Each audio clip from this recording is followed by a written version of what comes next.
ಇದು ಕುಂಬಳಕಾಯಿ ಬೀಜದ ಚಟ್ನಿ ಪುಡಿ. ಇದಕ್ಕೆ ಏನೇನು ಸಾಮಾನು ಬೇಕು, ಹೇಗೆ ಮಾಡಬೇಕು ಅನ್ನೋದನ್ನು ಇವತ್ತು ನೋಡೋಣ. ಉಪ್ಪು ಇಲ್ಲಿಟ್ಟಿದ್ದೀನಿ, ಜೀರಿಗೆ, ಹುಣಸೆಹಣ್ಣು, ಬೆಲ್ಲ, ಕುಂಬಳಕಾಯಿ ಬೀಜ, ಕೊಬ್ಬರಿ ಮತ್ತು ಇದು ಒಣಮೆಣಸಿನ್ಕಾಯಿ, 2 ಥರದ ಮೆಣಸಿನ್ಕಾಯಿ ಸೇರಿದೆ.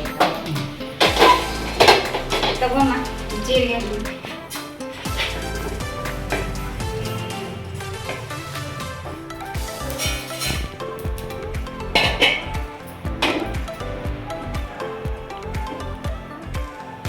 ಹುಣಸೆಹಣ್ಣು ಹಾಕಿ ಸ್ವಲ್ಪ ಹುರಿಯೋಣ.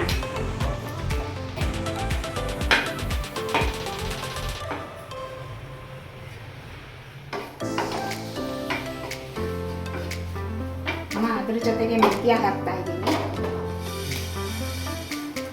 ಬೀಜ ಹಾಕೋಣ.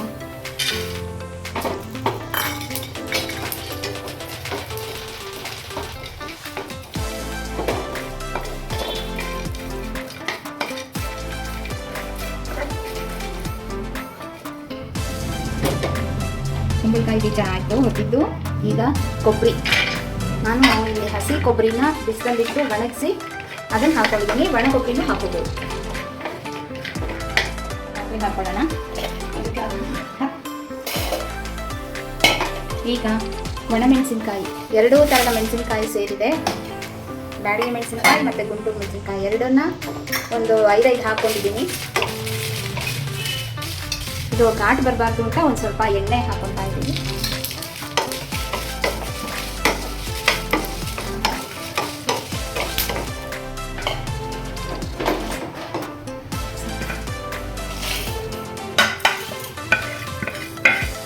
ಇದಕ್ಕೆ ಸ್ವಲ್ಪ ಉಪ್ಪು ಹಾಕ್ಕೊಂಡಿದ್ದೀನಿ, ಯಾಕಂದರೆ ಆ ಬೀಜಗಳೆಲ್ಲ ಅದರ ಜೊತೆ ಚೆನ್ನಾಗಿ ಬಂದ್ಬಿಡುತ್ತೆ ಅಂತ. ಒಂದು ಸ್ವಲ್ಪ ಬೆಲ್ಲ ಹಾಕಿ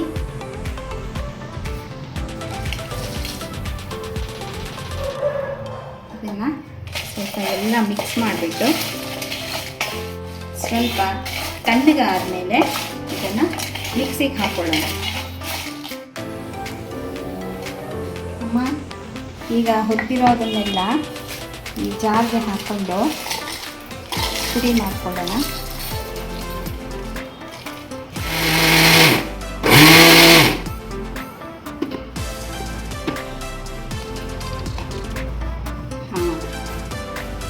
ಕರೆಕ್ಟಾಗಿದೆ ಚಟ್ನಿ ಪುಡಿಯ ಒಂದು ಪುಡಿ ಆಗಿರೋದು ಸರಿಯಾಗಿದೆ. ಇವಾಗ ಇದನ್ನು ಮತ್ತೆ ಪಾತ್ರೆಗೆ ಬಗ್ಗಿಸ್ಕೊಂಡ್ಬಿಟ್ಟು